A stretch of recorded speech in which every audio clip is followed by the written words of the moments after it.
প্রিয় দর্শক, সাজ্জাদ কাদেরের প্রীতি এবং শুভেচ্ছা নিন। এই মুহূর্তে আপনাদের সামনে কথা বলতে এসেছি আওয়ামী লীগ নিষিদ্ধের বৈষয়িক চাপ কিভাবে সামলাবে ডক্টর ইউনূস সরকার। এই প্রসঙ্গটি নিয়ে আপনাদের সামনে কথা বলবো।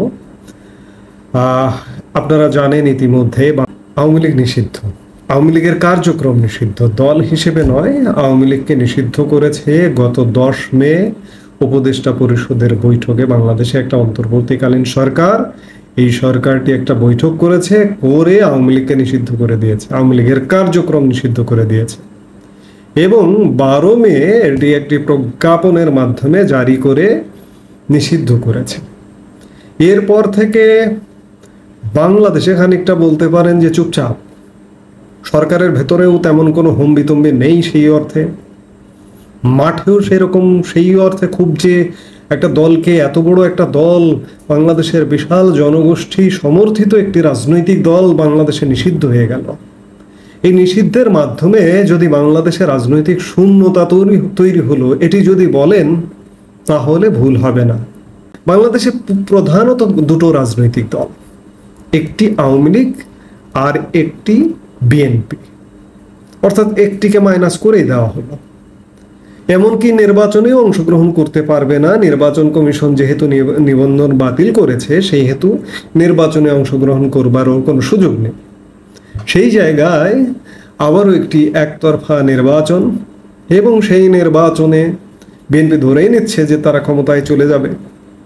আসলে দেশে কি হবে সামনে সেটি বলা কঠিন। বিএনপিকে আদৌ ক্ষমতায় যাবে নাকি ভিন্ন কিছু ঘটবে, ভিন্ন কিছু ঘটতে পারে। সেই জায়গায় এরই মধ্যে বৈশ্বিক প্রতিক্রিয়া আসা শুরু হয়ে গেছে। যেমন গতকালকে ভারত, যুক্তরাষ্ট্র, চীন, রাশিয়া তাদের প্রতিক্রিয়া ব্যক্ত করেছে। সবচেয়ে গুরুত্বপূর্ণ আমি মনে করি আমার সবচেয়ে নিকট প্রতিবেশী ভারতের প্রতিক্রিয়া।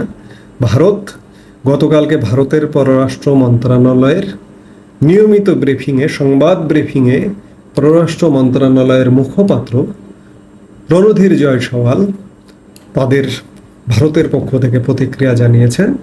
বাংলাদেশ আওয়ামী লীগ ও এর অঙ্গ সংগঠন, সহযোগী সংগঠন ও ভ্রাতৃপ্রতিম প্রতিষ্ঠানের কার্যক্রম নিষিদ্ধ করার ঘটনায় ভারত গভীর উদ্বেগ প্রকাশ করেছে। ভারত মনে করে কোনো রাজনৈতিক দলকে নিষিদ্ধ করতে যে পদ্ধতির মধ্য দিয়ে যেতে হয়, বাংলাদেশের অন্তর্বর্তী সরকার তা অনুসরণ করেনি। গতকাল মঙ্গলবার নয়াদিল্লিতে ভারতের পররাষ্ট্র মন্ত্রণালয়ের সাপ্তাহিক ব্রিফিংয়ের এক প্রশ্নের উত্তরে এই মন্তব্য করেন মন্ত্রণালয়ের মুখপাত্র রণধীর জয়সওয়াল বলেন, গণতান্ত্রিক দেশ হিসেবে ওই দেশে গণতান্ত্রিক স্বাধীনতা খর্ব হওয়ায় ভারত স্বাভাবিকভাবেই চিন্তিত। ভারত পাকিস্তান সংঘাতের পরিপ্রেক্ষিতে ভারতের পররাষ্ট্র মন্ত্রণালয়ের সাপ্তাহিক ব্রিফিং কিছুদিন বন্ধ ছিল। গতকাল মঙ্গলবার আবারও তা শুরু হয়। অধিকাংশ প্রশ্ন ভারত ও পাকিস্তানের সাম্প্রতিক সংঘাত নিয়ে হলেও আওয়ামী লীগকে নিষিদ্ধ করার বিষয়ে ভারতের মনোভাব জানতে চাওয়া হয়। জবাবে জয়সওয়াল বলেন, যথাযথ পদ্ধতি না মেনে এই সিদ্ধান্ত গৃহীত হওয়ায় ভারত স্বাভাবিকভাবেই চিন্তিত। ডক্টর মোহাম্মদ ইউনূস সরকার কত বড় খেলোয়াড়, নিজেই তিনি বলেছেন এক বক্তব্যে যে তিনি বড় খেলোয়াড়। ভারত পাকিস্তান যখন যে মুহূর্তে সংঘাতপূর্ণ অবস্থায়, ঠিক সেই মুহূর্তে 10 তারিখ কিন্তু এক্সট্রিম লেভেল ছিল ভারত পাকিস্তানের। সেই মুহূর্তে উপদেষ্টা পরিষদের বৈঠক, 12 তারিখ প্রজ্ঞাপন জারি, তখনও এক্সট্রিম লেভেল প্রজ্ঞাপন জারি হয়ে গেল। অর্থাৎ ভারত এদিক দিয়ে যেন না কথা বলে বা কোনো প্রশ্ন না তোলে সেই সময়। কারণ আমি একজন বাংলাদেশের মানুষ হিসেবে ভারতের মতামতকে সর্বাগ্রে, সারা পৃথিবীর আগে 1 নম্বর মতামত, ভারতের মতামতকে আমি গুরুত্ব দিতে চাই।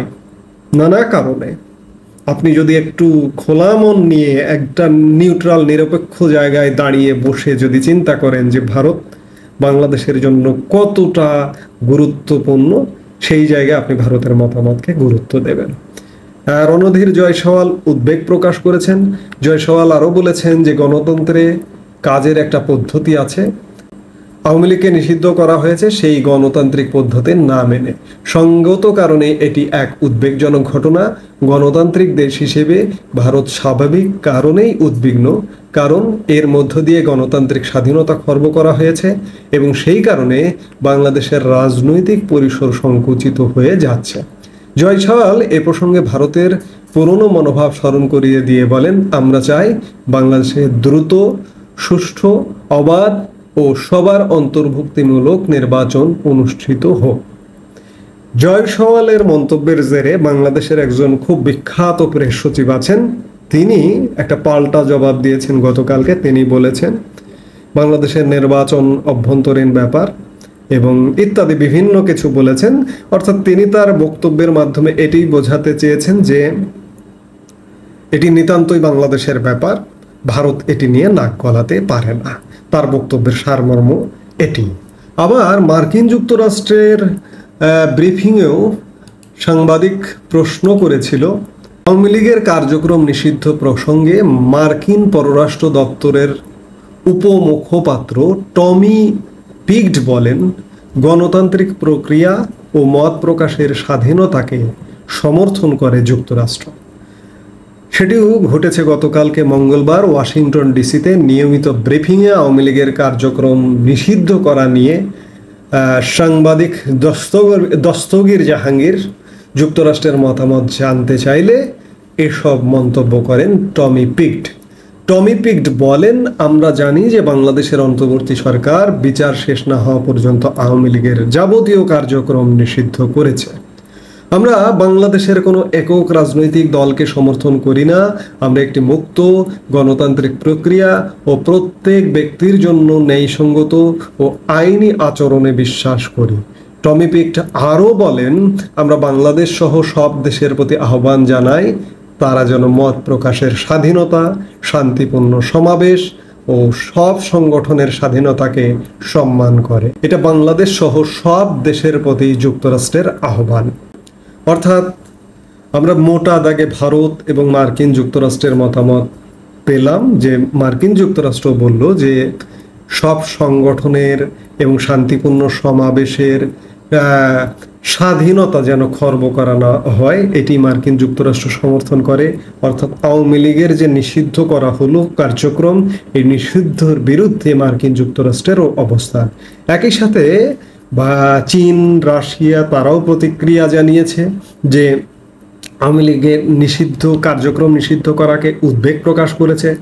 এই নিষিদ্ধের মাধ্যমে আসলে কার্যত আবারও সেই একই একটা পদ্ধতিতেই চলে গেল, একতরফা নির্বাচন। আমি কথার শুরুতেই বললাম যে বাংলাদেশে দ্বিদলীয় রাজনীতি বিদ্যমান, অন্যান্য দল আছে, সেগুলো ছোট রাজনৈতিক দল, সেগুলোর সংসদে প্রতিনিধিত্বও থাকে সীমিত।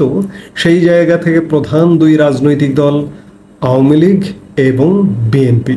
কিন্তু ইতিমধ্যেই আওয়ামী লীগের কার্যক্রম নিষিদ্ধের মাধ্যমে এবং নির্বাচন কমিশনে নিবন্ধন বাতিলের মাধ্যমে আওয়ামী লীগকে নির্বাচনে অংশগ্রহণ থেকে বিরত রাখবার একটি ষড়যন্ত্র করা হয়েছে। এটি নিঃসন্দেহে একটা একদলীয় ব্যবস্থা বা এক পাক্ষিক ব্যবস্থার দিকে গেল। আমাদের নিশ্চয়ই মনে আছে, আমরা ভুলে যাইনি যে আওয়ামী লীগ বিগত 16 বছর ক্ষমতায় ছিল। বিগত 2014 নির্বাচন, 2018 নির্বাচন, 2018 নির্বাচনে সব দল অংশগ্রহণ করেছিল। বিশেষ করে গত 2024-এর 7 জানুয়ারি যে আওয়ামী লীগটা নির্বাচন করেছিল, সেটি একদম একতরফা নির্বাচন। আওয়ামী লীগ সেই কাজটিও ভালো করেনি, কারণ সব দলের অংশগ্রহণ নিয়ে নির্বাচনটা করা উচিত ছিল। সেটি নিঃসন্দেহে একটা একদলীয় একপাক্ষিক নির্বাচন করেছে। বাংলাদেশ আবারও সেই পথেই ধাবিত হচ্ছে, একদলীয়। এটি যদি বিএনপির জন্য বলি বা আরও এই যে ছোট ছোট কিছু দল আছে, যেমন জামাতও একটা দল, তাদেরও সংসদে সর্বোচ্চ 17টা পর্যন্ত আসন ছিল আমাদের বাংলাদেশে 300 সংসদীয় আসনের মধ্যে, এবং 50টি সংরক্ষিত থাকে। তো সেই জায়গা থেকে সর্বোচ্চ 17 আসনের অধিকারী ছিল জামাত। আসলে বিএনপি প্রধান বড় দল, বিএনপি। আবারও বাংলাদেশ একপাক্ষিক নির্বাচনের দিকে ধাবিত হয়েছে।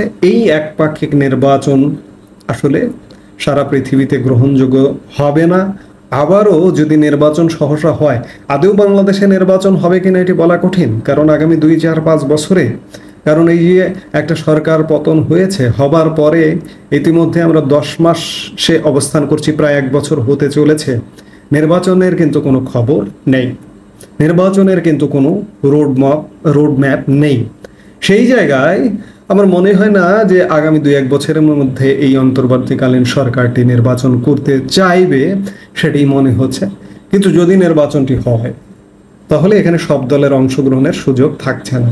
আবারও সেই একপাক্ষিক নির্বাচন, সেই নির্বাচনটি বৈশ্বিকভাবে গ্রহণযোগ্য হবে কিনা, সারা পৃথিবী গ্রহণ করবে কিনা, সবার আগে নিকট প্রতিবেশী দেশ ভারত সেটি গ্রহণ করবে কিনা, মার্কিন যুক্তরাষ্ট্র গ্রহণ করবে কিনা, চীন গ্রহণ করবে কিনা, রাশিয়া গ্রহণ করবে কিনা, ইউরোপীয় ইউনিয়ন গ্রহণ করবে কিনা, সবচেয়ে বড় প্রশ্ন।